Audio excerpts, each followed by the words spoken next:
Hello student, आपकी है exercise 11.1 जिसमें है आपका क्वेश्चन नंबर 4। क्वेश्चन नंबर 4 में आपको दिया गया है a flooring tiles has the shape of a. इस 11 का मतलब क्या है? पैरेलल। फिर ग्राम यानी कि पैरेललोग्राम की शॉर्ट फॉर्म है ये। इस प्रकार से हम क्या लिख सकते हैं? पैरेललोग्राम को लिख सकते हैं। तो देखिए, a flooring tiles has the shape of a parallelogram whose base is 24 centimetre, जिसका आधार कितना है? 24 सेंटीमीटर है। And the corresponding height is 10 centimetre, और जो उसकी हाइट है वो कितनी है? 10 सेंटीमीटर है। How many such tiles are required to cover a floor of area 1080 metre square. यानी कि आपको क्या बोला है कि एक ईंट है, ठीक है, और वो ईंट किस प्रकार की है? एक पैरेललोग्राम की जैसी है, जिसका बेस यानी कि ये कितना है? 24 सेंटीमीटर है, और जो इसकी हाइट है वो कितनी है? 10 सेंटीमीटर है। तो आपको बताना है कि ये कितनी ईंटें लगेंगी। किसको? छत को मान लेते हैं कि पक्का कर रहे हैं, कोई फ्लोर है उसको हम क्या कर रहे हैं? पक्का कर रहे हैं। तो कितनी ईंटों की आवश्यकता होगी हमें ये बताना है। तो क्या करेंगे, जैसे कि ये हमारी कोई छत है, ठीक है, तो इसमें क्या है? एक ईंट मान लेते हैं हम कि इतनी जगह घेरते हैं, ठीक है। टोटल जगह है कितनी? 1080 मीटर स्क्वायर। तो एक ईंट कितनी जगह घेरेगी? पहले तो वो निकालेंगे, यानी कि एक ईंट का एरिया, फिर पूरी जो छत है उसका एरिया है, उससे किसको डिवाइड, उसको किससे डिवाइड करेंगे? एक ईंट के एरिया से डिवाइड कर देंगे। मान लेते हैं कि जैसे कि छत हो कितनी? 9 सेंटीमीटर स्क्वायर की, ठीक है। तो एक ईंट का एरिया हो आपका कितना? 1 सेंटीमीटर स्क्वायर। तो टोटल यानी कि छत में कितनी ईंटें लगेंगी ये पता करने के लिए हमें क्या करना पड़ता है? जैसे कि टोटल एरिया डिवाइड में एक ईंट का एरिया, तो कितना आएगा? 9 आ गया। तो यानी कि 9 सेंटीमीटर स्क्वायर की होती तो कितनी ईंटें लगती? 9 लगती, एक सेंटीमीटर स्क्वायर एरिया की।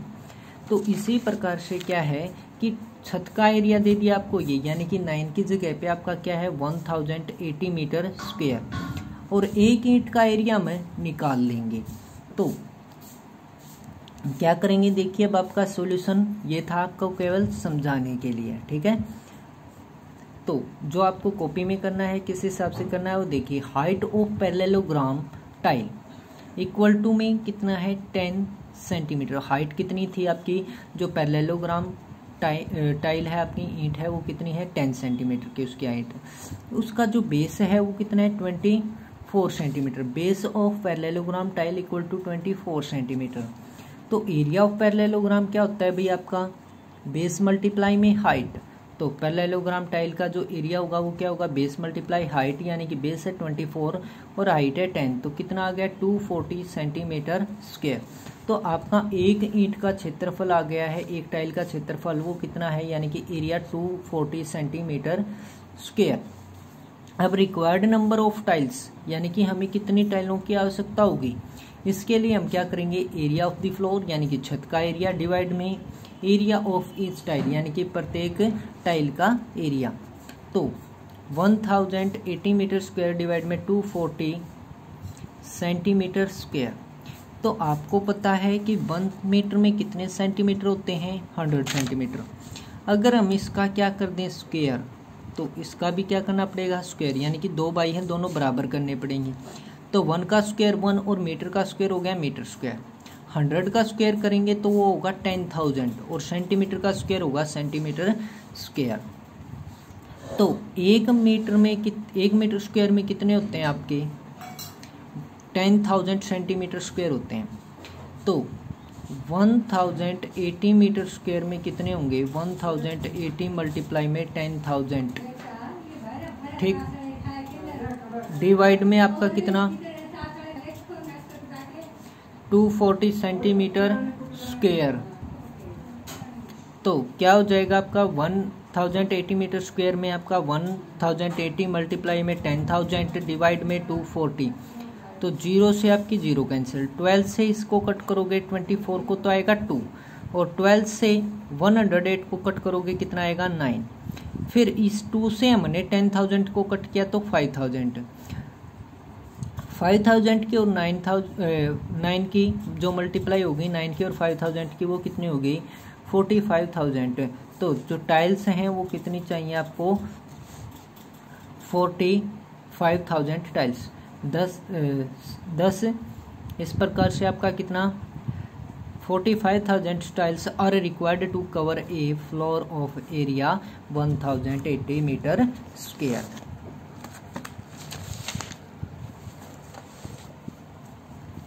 अब है आपका क्वेश्चन नंबर 5 और इस एक्सरसाइज का लास्ट क्वेश्चन। इसमें आपको दिया है an ant is moving around a few food pieces of different shapes scattered on the floor. यानी कि क्या कहता है कि एक फ्लोर पे आपका क्या पड़ा है कि मिठाई के टुकड़े पड़े हैं, ठीक है, या फिर मान लीजिए कि कोई खाना है उसके टुकड़े पड़े हैं, तो उनके बाहर को क्या करती है चींटी चक्कर लगाती है, ठीक है, खाने के बाहर को क्या लगाती है चींटी चक्कर लगाती है। For which food piece would the ant have to take a longer round.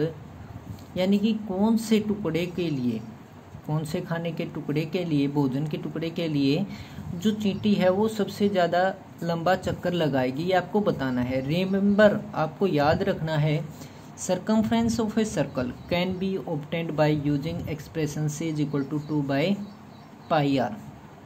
यानी कि सर्कल की जो सर्कमफ्रेंस होती है वो 2πr होती है, ठीक है। Where r is the radius of the circle, और r क्या दे रखी है रेडियस ऑफ सर्कल।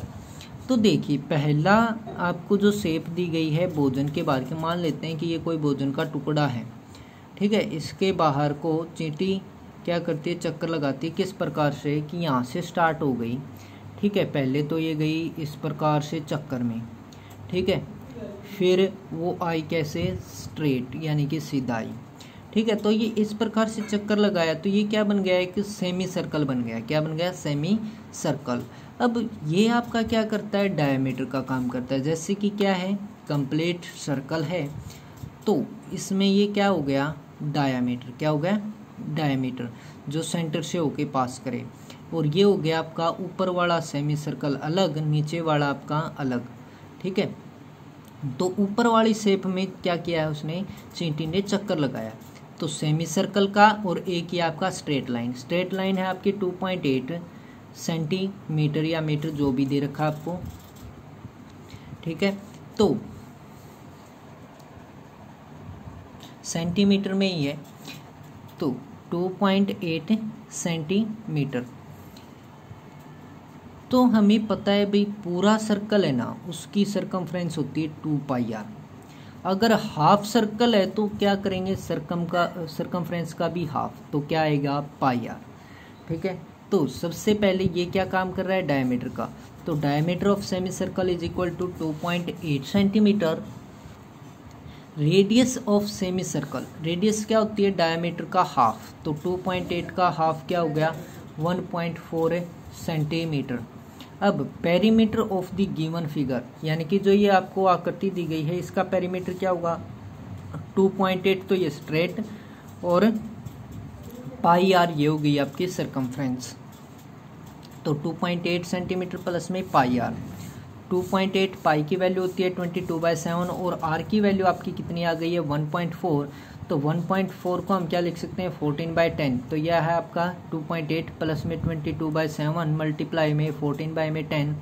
7 से इस 14 को कट किया आ गया 2, तो 2.8 प्लस में 22 के और 2 की मल्टीप्लाई होगी 44, 44/10 करेंगे तो क्या आएगा 4.4 इज इक्वल टू में आपका क्या हो जाएगा टोटल करेंगे तो 7 पॉइंट क्या आ जाएगा 2 सेंटीमीटर आ जाएगा। यानी कि 4 और 8 हो गया 12 की हो गई 1 कैरी, 2 और 4 6 और 1 कैरी थी तो आपका 7.2 सेंटीमीटर।